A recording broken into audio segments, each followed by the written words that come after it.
The world over have a great deal in common. If these memory methods are so effective and universal, they must be directly related to the way the brain works. It is the only common factor. And even more exciting, especially for someone over 60, as I am, is that current neuroscience research on the plasticity of the brain indicates that it doesn't have to decline with age. I am convinced that we're very much poorer for not using our memories effectively anymore. Could this be a contributing factor to the prevalence of dementia and the general acceptance that memory fades with age? Or does it in fact fade with lack of use?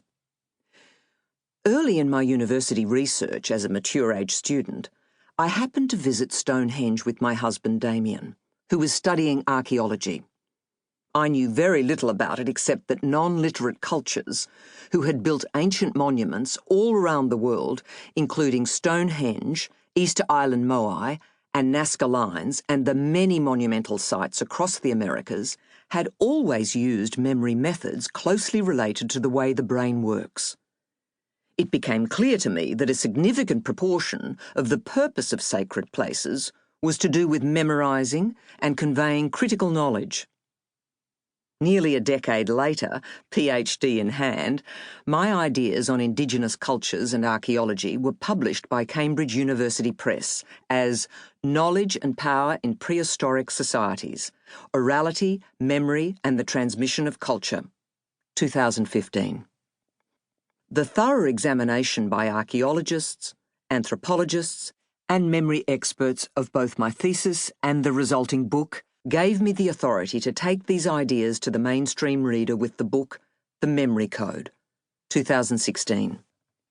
Interested though readers were in the new ideas about archaeology and anthropology, by far the greatest interest was in the extraordinary memory techniques described and how these could be applied in everyday life.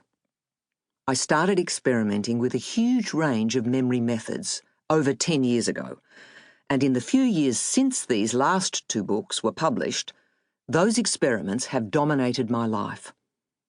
I have memorized more than I would have conceived possible about prehistory, history, geography, birds, mammals, trees, and the complex spider families.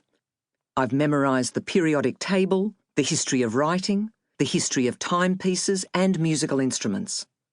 I have engaged with the lessons to be learned from the lives of the 130 historic figures I have chosen to be my ancestors. I've used the memory methods to learn vocabulary for French and Mandarin and those difficult Chinese characters. I've memorized the history of art and attended classes to create contemporary works that reflect ancient memory techniques. I don't know everything about all of these topics, far from it, but I've memorized structures on which I can build more and more intricate understanding throughout the rest of my life. Oh, and I now memorize shuffled decks of cards and long lists of random numbers for fun and competition. It really is fun, although I would never have believed it possible if I hadn't tried it for myself. I'm not suggesting that you memorize the things I have chosen. They are examples of how the vast range of memory techniques used throughout time and around the world can be implemented in our lives today. That is what this book is about. What you'll learn. Common sense would tell you that the advent of writing would destroy the need for memory methods. But memory methods persisted, taught in ancient Greek and Roman schools, in the monasteries of the Middle Ages and well into the Renaissance. It's from this time of early literacy that we get the easiest starting point for us to learn the memory arts. We'll start with the critical role of the imagination. I'll show you how to use your playful and creative inventiveness to memorize information with very straightforward medieval techniques.